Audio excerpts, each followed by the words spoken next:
ठरलं तर मगच्या आजच्या भागामध्ये आपण बघणार आहोत, प्रियाला जेलमध्ये घेऊन गेल्यानंतर रविराज, सुमन काकू आणि नागराज खूप टेन्शनमध्ये येऊन डिस्टर्ब झालेले असतात.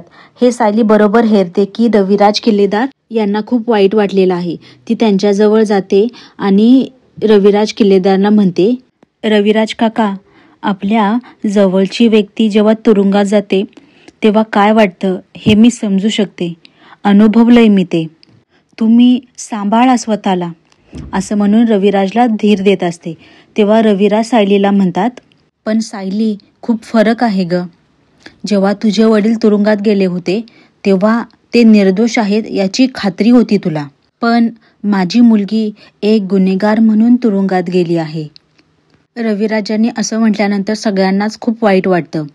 रविराज पूर्णाजीची हात जोडून माफी मागतात आणि तेथून निघून जातात. त्यांच्या मागोमाग सुमन काकू आणि नागराजही निघून जातात.